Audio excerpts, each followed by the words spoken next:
कृष्ण एव गतिर्मम पार्थाय प्रतिबोधितां भगवता नारायणेन स्वयं व्यासेन ग्रथितां पुराणमुनिना मध्ये महाभारतम्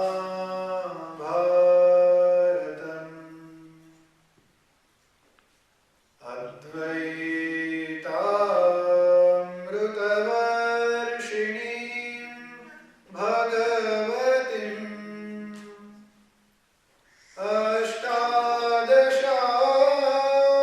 अष्टादशाध्यायिनीम् अम्ब त्वामनुसन्दधामि भगवद्गीते भवद्वेषिणीम्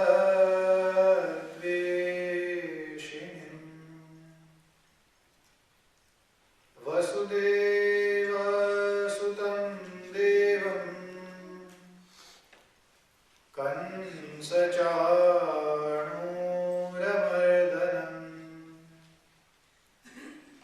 देवकी परमानन्दम् कृष्णं वन्दे जगद्गुरुम् गुरुर्ब्रह्मा गुरुर्विष्णुः गुरुर्देवो महेश्वरः गुरुर्साक्षात् परब्रह्म तस्मै श्री गुरवे नमः। श्री कृष्ण कन्हैया लाल की जय। श्री सद्गुरु देव की जय।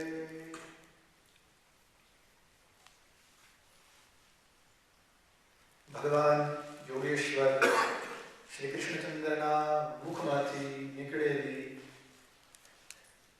ભાગવતી ગીતાનું 12મા અધ્યાયનું આપણે સૌ છેલ્લા અમુક બુધવારથી સમજીએ છીએ, જાણીએ છીએ, સાંભળીએ છીએ. સદગુરુદેવની અને શ્રી હરિની પરમ કૃપાથી આપણે સૌ સમજતા સમજતા આગળ વધતા વધતા 14મા શ્લોક સુધી પહોંચ્યા છીએ. શ્રીમદ ભગવદ ગીતાની અંદર 18 અધ્યાય, 18 અલગ અલગ ચેપ્ટર, એમાં 12મું ચેપ્ટર એટલે ભક્તિ યોગ. ભગવાન સાથે સીધો સંબંધ રાખવો હોય, સહેલો સંબંધ રાખવો હોય તો શું રસ્તો, શું કરવું અને કઈ રીતે રહેવું. ભક્તિ યોગની અંદર શરૂઆતની અંદર ભગવાને શરૂઆતના શ્લોકોમાં જે બે ટાઈપ છે, જે અલગ અલગ ફેર છે, એક સગુણ રસ્તો અને નિર્ગુણ રસ્તો, એ બંને રસ્તાની ભગવાને વાત કરી કે કયો રસ્તો સગુણ અને કયો રસ્તો નિર્ગુણ, કયો સહેલો, કયો થોડો હાર્ડ, આપણા માટે કયો સારો, એ ભગવાને આપણને શરૂઆતમાં કહી દીધું. ભગવાનની અંદર મન અને બુદ્ધિને પરોવીએ, ભગવાનનું સતત ધ્યાન ધરીએ, આપણા જે કંઈ કામ હોય એ ભગવાન માટે કરીએ, કર્મના ફળની ઈચ્છા ન રાખીએ, આ બધું ભગવાને સમજાવી દીધું. હવે ભગવાન આપણને ભક્તની અંદર કયા કયા લક્ષણ હોવા જોઈએ એ સમજાવતા સમજાવતા ભક્તના લક્ષણની અંદર બીજો શ્લોક 14મો શ્લોક સમજાવે છે. એવી વાત થઈ કે કોઈ નવો ફોન કે કંઈ લોન્ચ કરવાના હોય તો પેલા કેમ ઘણી બધી એડ આવે કે આ વખતે આ ફીચર્સ છે, આ નવી ફેસિલિટી છે, તમે આમાં આ કરી શકો, આટલા મેગાપિક્સલ કેમેરો છે, ઘણું બધું પેલા તમને સમજાવે, પેલા એડ બતાવે. પછી જ્યારે વસ્તુ તેને જુઓ ત્યારે ખબર પડે કે અચ્છા આમાં કઈ કઈ નવી નવી વસ્તુ છે, કયા નવા ફીચર્સ છે, આઈફોન 4 હતો એમાં શું હતું, આઈફોન 4S આવ્યો એમાં શું છે. જ્યારે હાથમાં આવે પછી ખ્યાલ આવે. પેલા તમે સાંભળો, જુઓ, વાંચો બરાબર છે. એ જ રીતે ભગવાને શરૂઆતની અંદર ભક્તના કયા કયા રસ્તા કે જેનાથી ભગવાન પાસે પહોંચાય એ સમજાવી દીધું.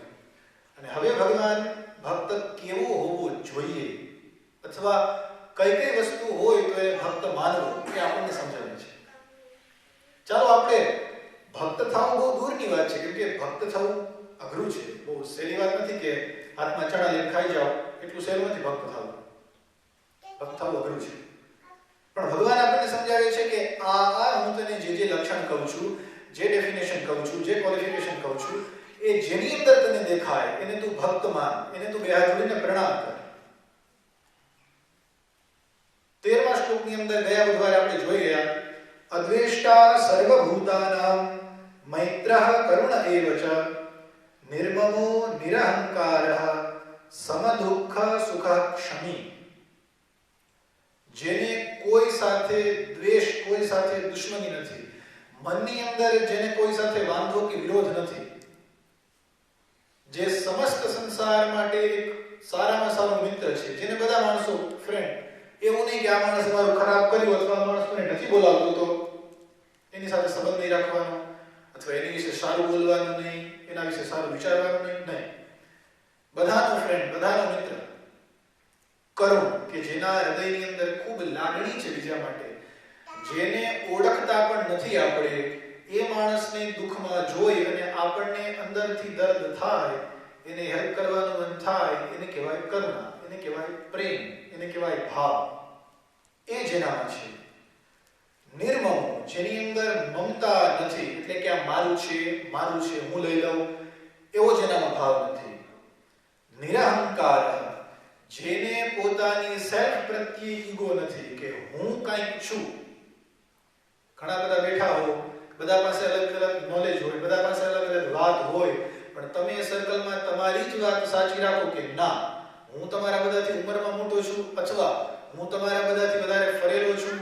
એટલે કહેવત છે ને કે કોણે સાચી દિવાળી જોઈ, એટલે મેં તમારા બધાથી વધારે એલ્ડર છું કોઈ પણ વિષયમાં, તો મારું જ કહેવાનું તમારે કરવાનું અથવા હું જે કરું એ સાચું. આવો જેને અહંકાર નથી, જેને આવો ઈગો નથી, જેને સુખ અને દુઃખ બંને સમાન છે. કદાચ કોઈ માણસ એને આવી અને એપ્રિશિએટ કરી જાય કે વાહ ભાઈ બહુ સરસ કામ કરે છે, તો એને ફૂલાઈ નથી જતો કે ઓહો મને કોઈ આમ કહી ગયું. અને કદાચ કોઈ આવીને એમ કહી જાય કે હું ભાઈ તે આવી છે, બંધ કરને, રોજ બુધવારે સાંજે બધા અડધો કલાક ભેગા કરે છે, તોય એને ફેર નથી પડતો. એને ભક્ત કહેવાય. અને જેનામાં ક્ષમા છે, જે બીજાને તરત માફ કરી શકે છે. હવે ભગવાન અહીંથી આગળ વધે છે.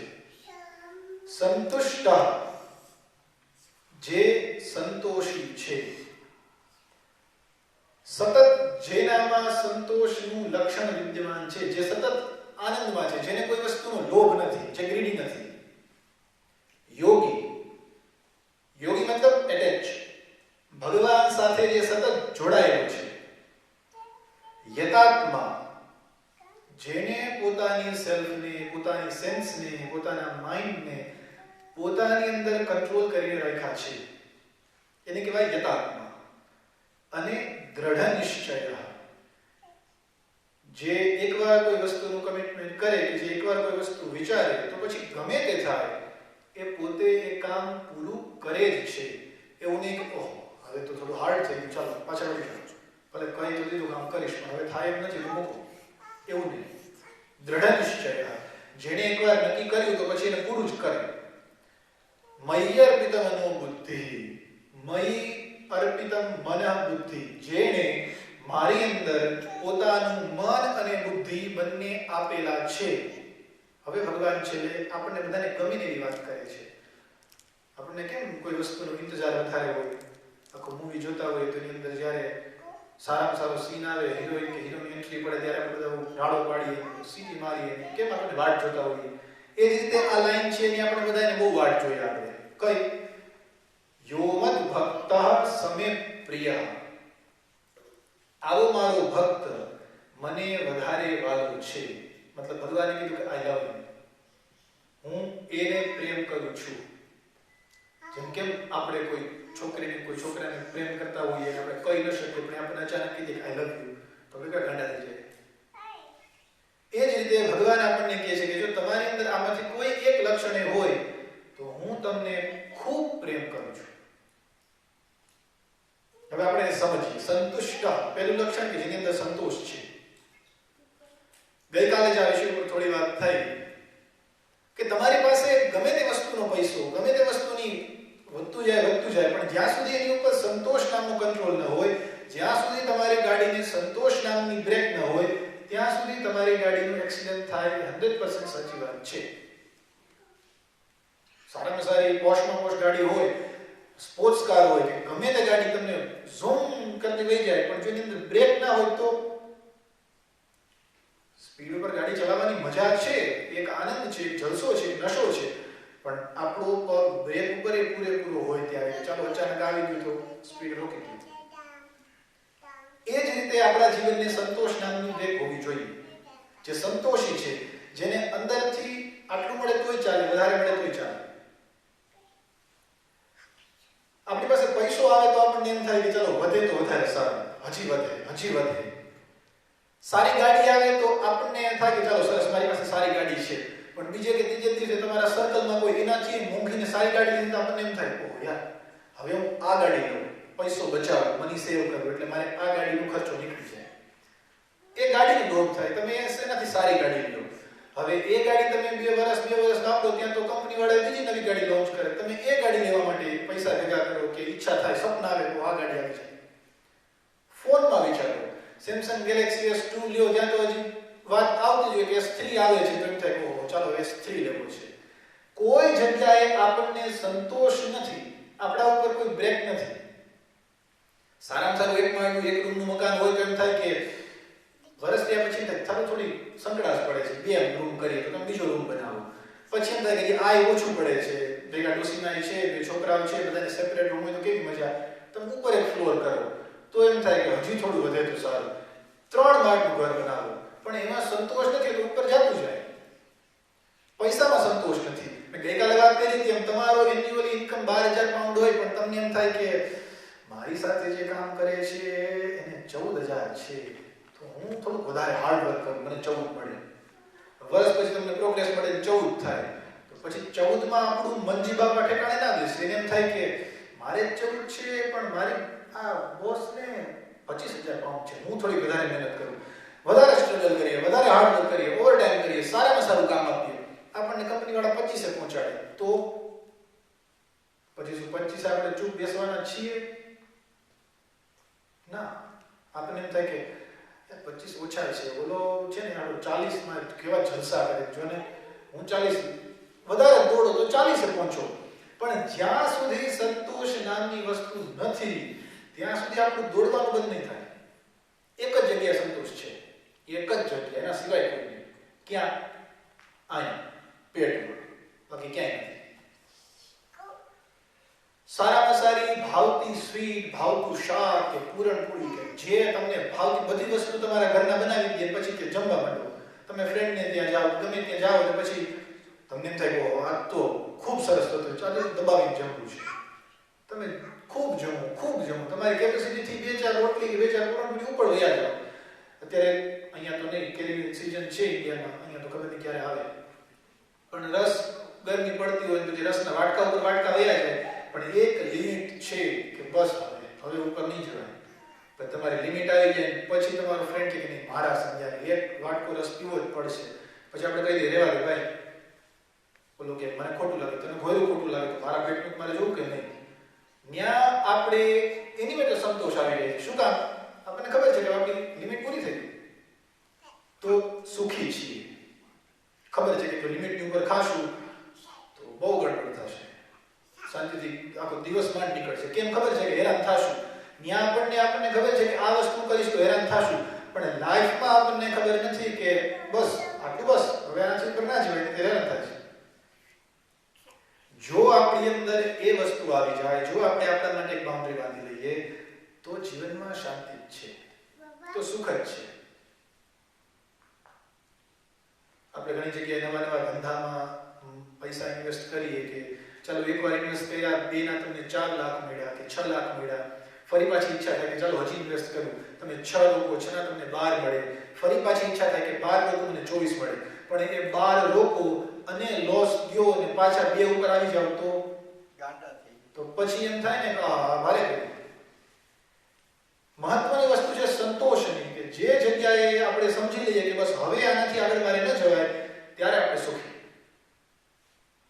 જબ આવે સંતોષ ધન સબ ધન ધૂળ સમાન. ગમે એટલો પૈસો હોય પણ જો સંતોષ આવી જાય તો આપણે એટલામાં રાજી. એટલે ભગવાને લક્ષણ કીધું સંતુષ્ટ સતતમ.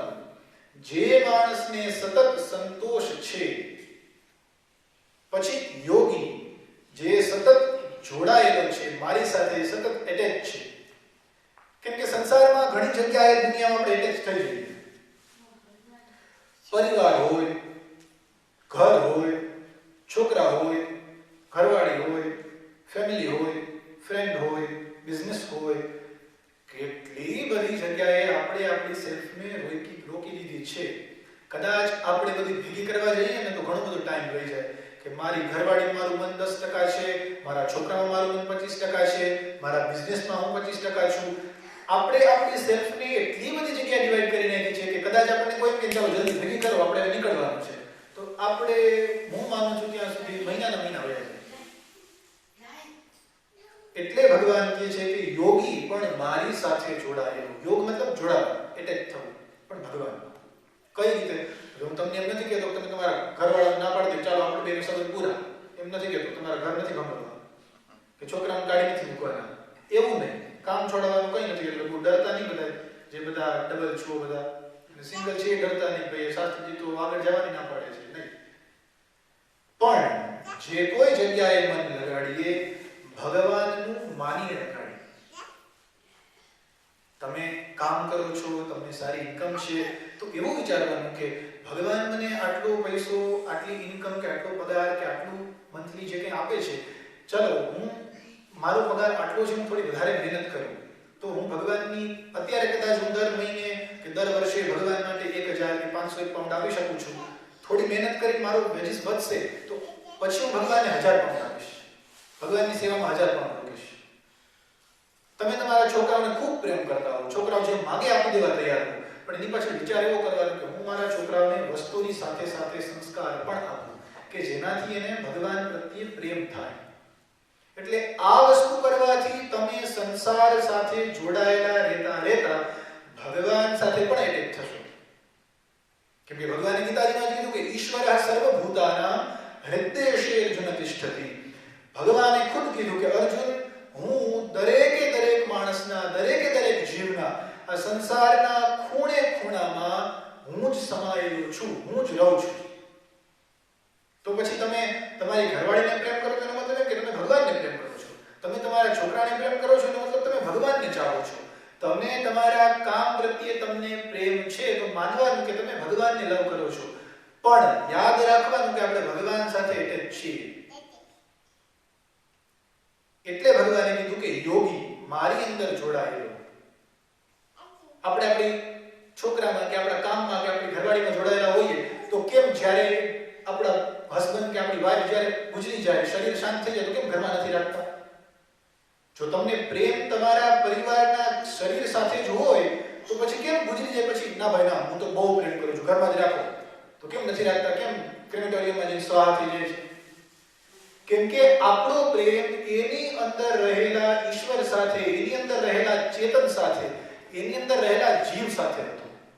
હવે એ નથી તો આપણે શરીરને અશુભ માનીએ. મરી ગયા પછી આપણે અડતાય નથી. કદાચ એમનો હલવા માટે કોઈ ભૂત માની ભાગી જાય, કેમ તોય આપણને પ્રેમ નથી આવતો. એટલે ભગવાને કીધું કે યોગી જોડાયેલો પણ મારી સાથે, ભગવાન સાથે જ રહેવાનું છે. પછી યતાત્મા, પોતાની ઇન્દ્રિયને, પોતાની સેન્સને, પોતાના મનને જેને કંટ્રોલમાં કર્યું છે. હવે હું નથી કહેતો કે તમે જલસા કરવાનું મૂકી દો, તમે બીજા સાથે સંબંધ રાખવાનું મૂકી દો, તમે પાર્ટી કરવાનું મૂકી દો, તમે મોજ કરવાનું નહીં. આપણું મન, આપણા હાથ પગ, આપણી આંખો, આપણી બુદ્ધિ, આપણું મોઢું ભલે ગમે તે કરતું હોય, પણ એને વાળવાના છે ભગવાન બાજુ. તમે ઘરમાં જમતા હો, કદાચ મમ્મીએ રસોઈ ભજન ગાતા ગાતા બનાવી અથવા ઘરમાં મંદિર હોય, તમે ત્યાં થાળ લઈને પછી જમાડતા હો, તો તમને એમ થાય ને કે વાહ, હું આજે ભગવાનનો પ્રસાદ જમું છું. ઘરમાં સરસ મજાની હોમમેડ કેક કે પીઝા બનાવતા હોય, ભગવાનને ધરો, તો ભલે ખાવજો પીઝા, પણ માનવાનું કે હું ભગવાનનો પ્રસાદ જમું છું. તો તમારું મોઢું તો ચાલુ છે ઝપડ, પણ શેમાં? ભગવાનના પ્રસાદ. એટલે ભગવાન નથી કહેતા કે તમે સંસારથી અલગ થઈ જાઓ, પણ ભગવાન કહે છે કે સંસારમાં મને માનીને તમે તમારી ઇન્દ્રિયને મારામાં જોડો. એટલે ભગવાને કીધું યથાત્મા, કંટ્રોલમાં તમારી જાતને રાખો અને દ્રઢ નિશ્ચય. જે કંઈ મનમાં વિચારો, જે કંઈ મનમાં સંકલ્પ કરો, જે કંઈ ઈચ્છા કરો, એના ઉપર તમે પાક્કા રહો. और फेमस डायलॉग सलमान खान का, जब एक बार मैंने कमिटमेंट कर ली तो फिर मैं अपने आप की नहीं सुनता. दृढ़ निश्चय. आने હું દૃઢ નિશ્ચય કહીશ. આપણે જે એકવાર મનથી નક્કી કરીએ પછી માનવાનું કે મારા મને જે સારો રસ્તો અપનાવ્યો છે એના ઉપર જે હું નહીં જાઉં, એના ઉપર હું હલીશ નહીં. એટલે ભગવાને કીધું દૃઢ નિશ્ચય. એકવાર ભગવાનનો રસ્તો લઈએ, એકવાર નિયમ કર્યો કે ભાઈ હું ગમે તે થાય દર બુધવારે અથવા દર ગુરુવારે અથવા રવિવારે એકવાર આખી આરતી ભગવાનની મંદિરમાં કરીશ, બેસીશ, ભગવાન પાસે રહીને એક માળા કરીશ. પછી ક્યારેક રવિવારે આળસ આવી જાય અને એમ થાય કે આજે નથી જવું, એ નહીં. એકવાર મનમાં નક્કી કરો તો પછી ગમે તે થાય ભગવાનને જેટલું આપણે આપવાની ઈચ્છા કરી છે એટલું આપવાનું જ. જે નક્કી કર્યું છે એના ઉપર આપણે સ્થિર રહેવાનું, એના ઉપર આપણે સતત તેને પકડીને રહેવાનું.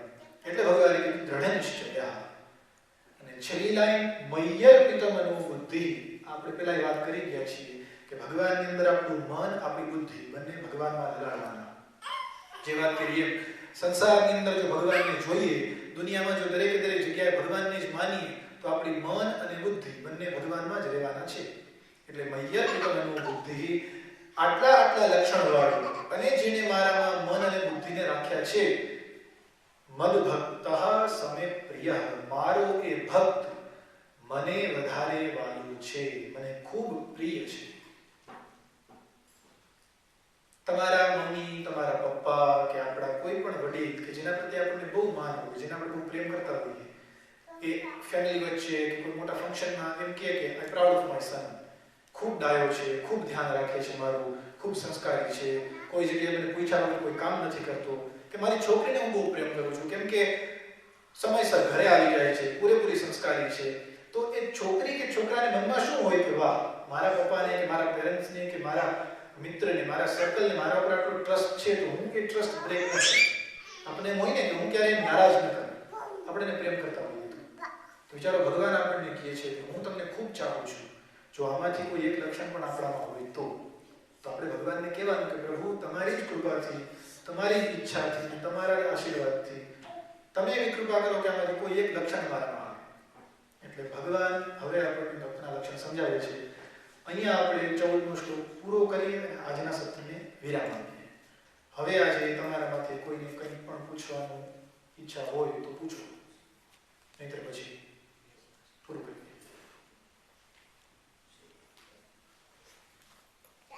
કોઈને નહીં? કઈ જિજ્ઞાસા નહીં?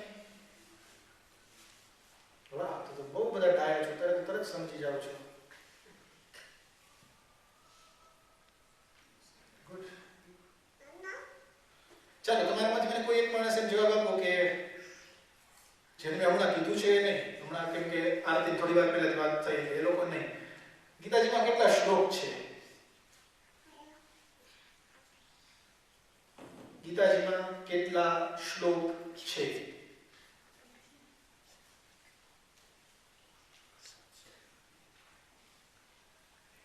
700 શ્લોક ગીતાજીમાં છે.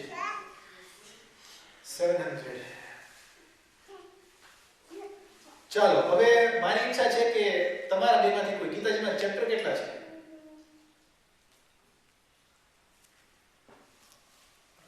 પાછળ ઉપર બેઠા છે એમાંથી કોઈ ગીતાજીમાં કેટલા ચેપ્ટર છે? અર્પિતાબેન કે પછી તમે ત્રણ બહેનો કે પછી આ બાજુ કોઈ? સરસ. રોજ આવો છો એનો મતલબ નથી, પણ રોજ થોડું થોડું ધ્યાન દો તો વધારે સારું. ફેસબુકમાં કેટલા ફ્રેન્ડ છે એ ખબર હોય બરાબર છે, પણ ગીતાજીમાં કેટલા અધ્યાય છે એ પણ ખબર હોવી જોઈએ, ખાસ કરીને મારા યુવાન યંગ મિત્રોને. કેમ કે સાચવવાનું આપણે છે. હવે આ બધા વડીલો છે આપણને સોંપતા જાય છે, તો આપણી જવાબદારી છે આગળ લઈ જવાની. એટલે થોડું પ્લીઝ રિક્વેસ્ટ છે કે થોડું જ ધ્યાન આપો તો મને મજા આવશે ને ભગવાનને પણ એમ થશે ચલો મને ટાઈમ આપે છે. એક ઇન્ડિયામાં બહુ સારા મારા ફ્રેન્ડ છે, બહુ સરસ વાત કરી હતી કે ફેસબુક પર ટાઈમ આપો છો એના કરતાં વધારે બુકને ફેસ કરીએ ને તો વધારે આપણને કંઈક જાણવા મળે. એટલે ફેસબુક કરતાં બુકને ફેસ કરીએ. એ બુક ગીતાજી પણ હોય, એ આપણા ભણવાની ગમે તે હોય. ભણવાનું નથી કહેતો, કેમ કે ભણવાનું થોડું અઘરું છે. અહીંયા હજી એક્ઝામ જાય છે આપણને કહે તમે ભણવું કરો છો, પણ કોઈ પણ એક જગ્યાએ આપણું મન ગીતાજીમાં લગાડીએ તો જ ભગવાન કલ્યાણ કરે. ચાલો પૂરું કરીએ.